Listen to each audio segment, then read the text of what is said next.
Hi, this is Jason Mott, closer for the 2011 St. Louis Cardinals, and you're listening to WICR. Thank you, Jason Mott. I just learned how to do station IDs, and we are back with our executive producer, favorite professor, and die-hard sports fan, Mike Demergis. Mike, how are you? Hello, Allie. How are you? I'm wonderful now that you're here. That's what I hear all the time from everybody. Yep. Yeah, I'm sure. Such a popular You've person got to be on in sports. great spirits with A, the Super Bowl coming up, and B, the Super Bowl coming up in New York. Very excited. You know, the Super Bowl, this is the first year they have it in the cold weather, obviously. So a lot of people will say, oh, no, it's cold weather. I think football and bad weather are part of the elements. You look at the history of the game, going back before they had the Super Bowl, the NFL championships, whether it was in Green Bay, stuff like that. That's what it's made of. The most popular game, 1958.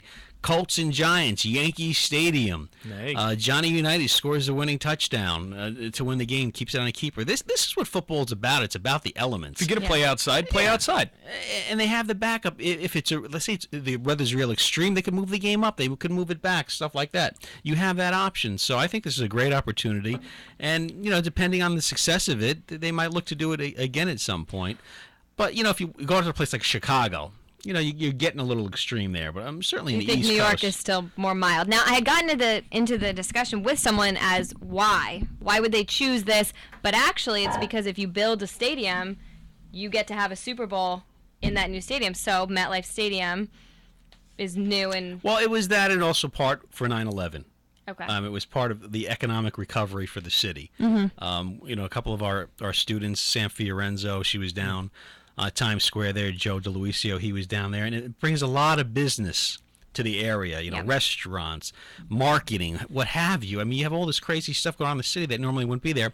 And this is after the holidays, so it's like having a second holiday. Well, not even that New York necessarily needs the revenue because it's obviously... You know, one of the top cities in the country. But like you said, it's symbolic of a lot of things.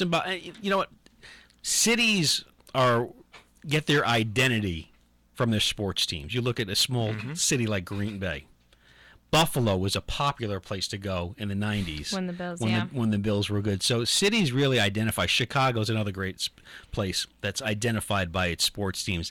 New York's very diverse, so I think to a point where, you know, it's identified by its sports team, but there's so much going on in New York that I don't think one thing really can identify New York. Well, let's get into the actual game, the actual contenders, because I know you've got a lot to say. That's right. Of course, everybody's been kind of poo-pooing Peyton Manning. He's got to win this game.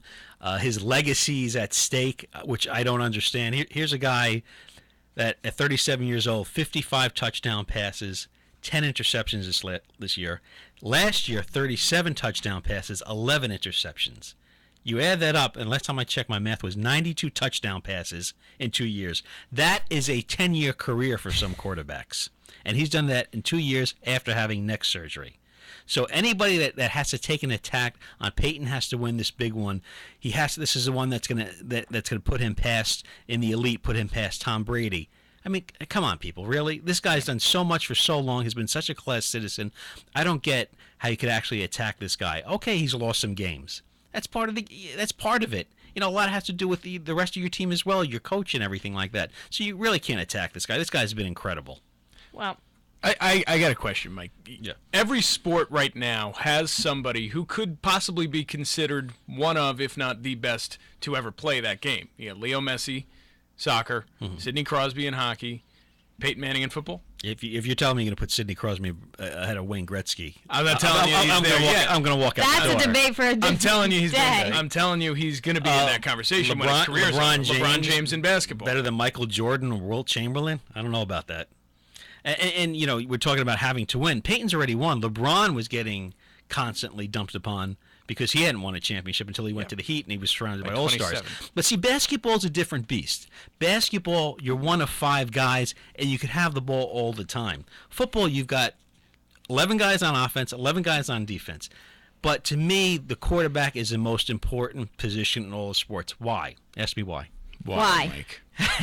Because the quarterback, We're good students. the quarterback holds the ball for all the offensive plays. A good quarterback can take an average team I'll say a great quarterback could take an average team like John Elway did in the 80s and early 90s, that was probably an 8-8 team, make them 11-5. Great quarterbacks take a team that's maybe a 9-win team, turn them into a 13-win team. Quarterbacks make all the difference in the world. They are the identity, they're the brains, they're the personality of the football team. You look at the best teams in the NFL, tell me who their quarterbacks are. Saints, Drew Brees. Patriots, Tom Brady. And so on. Broncos, John Elway. There you go. So the quarterback is such an important part of the game. Well, I want to hear some of your projections for the actual game because we have, and we've talked a lot about Peyton and the Broncos, but the Seahawks, they don't have a player on their team that's ever played in a Super Bowl. Does that put them at a serious disadvantage, or is that common of most? Well, look, it's such a hard game to get to. It's not uncommon for teams to get to the Super Bowl and not have anybody that's been there.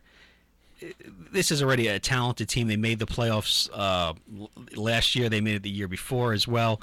And now this is kind of their ultimate, climation to the top. They've got a coach in Pete Carroll, who's a former NFL coach with the Jets. Ironically, he's going back and playing in the Meadowlands where he was fired by the Jets in '94 for the great Richie Kotite. Thank you very much to Leon Hess. Not that I'm bitter. Calm down. However, they got a great coach. This is his first time to the Super Bowl. Pete Carroll's been around the game a long time.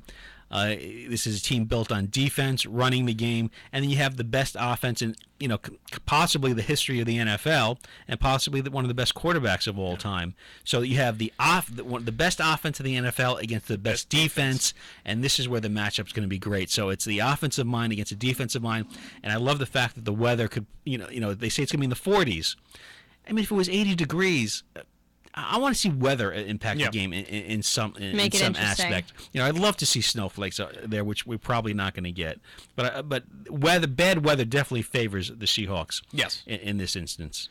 Well, and there are some people that are breathing a sigh of relief that it is going to be 40 degrees because we've had temperatures, in the teens and even below that this week.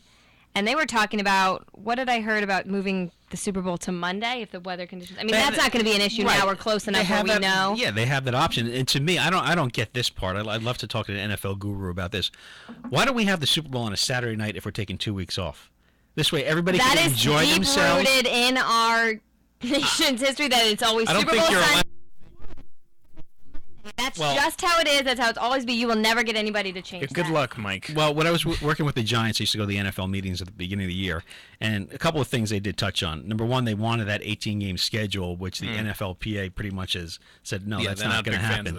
The other thing, they want to move the Super Bowl back to President's Weekend. That's the one thing I could see happening. Or MLK, but that's not going to work. No, MLK would be too early.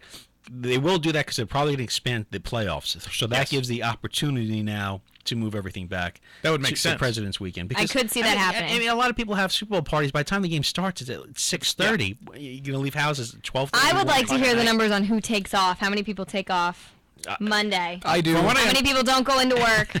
From what I understand, that is the largest day of people missing work because they want to just enjoy them, and I can totally see that. People want to enjoy themselves. People who don't even like football go to Super Bowl parties. Well, because they go for the ads. Yeah, we got to talk about those. Everybody too, loves their commercials. Speaking of which, well, first off, here's my prediction. Want my prediction? Yep.